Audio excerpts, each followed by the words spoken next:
see that little thing? Okay. Thank y'all very much for letting me come talk to you tonight. My speech tonight is a commemorative speech over the life of Anne Boleyn. Let me give you a little intro before I get started with the speech. Anne Boleyn was the second wife of Henry VIII, and so this will kind of take us through her life and her queenship. Okay. Okay. Question. Beheading or burning at the stake? Which punishment seems more fair to you? To Henry VIII, beheading was the most fair punishment for his treasonous, wife, Anne Boleyn. Anne Boleyn was very young when she became queen, and while she only held the queenship of England for 3 years, the impact of her becoming queen made her one of the most influential women in British history. In the next few moments, I'd like to share with you the story of Anne Boleyn and the impact of her life on the royal throne of England. While there's not much information on her early years, we do know a little bit about her based on information given on tudorhistory.org. She was born around 1500 to 1501, probably at Bickling, which is today Norfolk, in late May or early June. There's not an actual time of birth, but that's the best that they can gather. She had one sister, Mary, and a brother named George, and at the age of 12, she was sent to work in the Queen of France's court. There she stayed for 6 to 7 years, and she developed a great taste, for French food and for their clothing, and there she also learned to speak fluent French. She was a very well-educated young lady. Physically, though, she may or may not have been very attractive. There's different, stories about whether she was attractive or not. She did have a 6th finger on one hand, and it's also reported that she had a mole or a large goiter on her neck. But then other sites say that she was attractive. She had dark olive-colored skin, thick brown hair, and dark brown eyes, which are often depicted black. And one of the sites said that she clearly used her eyes to her advantage whenever she needed to. But around 1521, her life changed drastically when she returned to England to make plans for her wedding. During that time, she went to court to attend Queen Catherine, who was the first wife of Henry VIII. After the marriage fell through, though, she began an affair with a man named Henry Percy, and he was a rich heir, but that also ended abruptly because of the king's jealousy. Around that time is when Anne caught the attention of Henry VIII. It's speculated that he sought to make her a mistress, as he'd made her sister several years before that.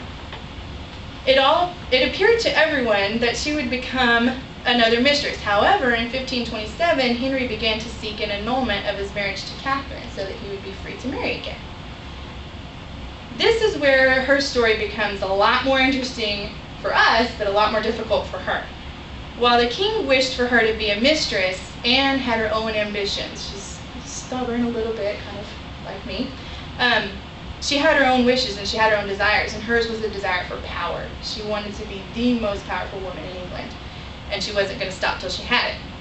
So she refused to be his mistress because of her want for power and her desire to be the most powerful, but also because she had seen what had happened to her sister Mary when she was a mistress in the king's court. Instead, EnglishHistory.net states that she demanded for the king to marry her. The story goes on to say that Anne waited 7 years for Henry's marriage to Catherine to be annulled. But during that time, Anne was criticized and condemned by all the people of England. A lot of people started hating her because of what was going on in the kingdom. People found it a lot easier, though, to hate her than to hate their king, King Henry. So then the annulment happens, but not without a price to everyone. Anne and Henry were secretly married in 1532, and a year later Anne gave birth to her daughter Elizabeth I. But with the pregnancy looming and Henry's desire for a son, he could no longer wait on the Pope. He split from the Catholic Church and annulled his own marriage to Catherine. And in 1533, Henry and Anne were married in a second, more public wedding, and even though they were legally husband and wife, very few recognized that fact. This brought on many years of marked unhappiness in their marriage. Anne had several miscarriages after the birth of Elizabeth, It brought increased tension in their marriage, and because Anne failed to produce the son that she had promised Henry she would, he began preparations to marry her lady-in-waiting. And then his advisors then began preparations on how to deal with Anne, basically how to get her out of the kingdom.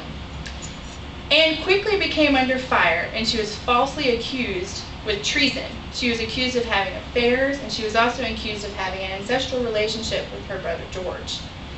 George's wife and several other people came and witnessed against her at her trial and lied and basically made the charges look terrible. In the end, Anne was found guilty of all the false charges, and her fate was left to the king. Because the king had decided that Anne had bewitched him, he decided that she would be beheaded.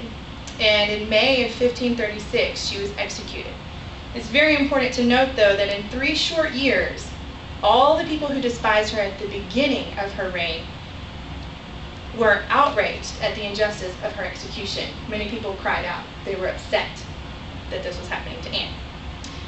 Although she only reigned as queen for 3 years, the years prior to and after her reign had some deep controversy. Her desire for power became her ultimate downfall. Because she was so hated during the annulment of Henry and Catherine's marriage, she had made many, many enemies.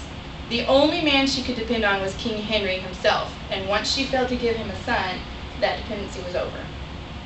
Because she'd made enemies among the king's servants due to persuading the king to break from the church, they in turn sealed her fate the moment the king announced his displeasure with her.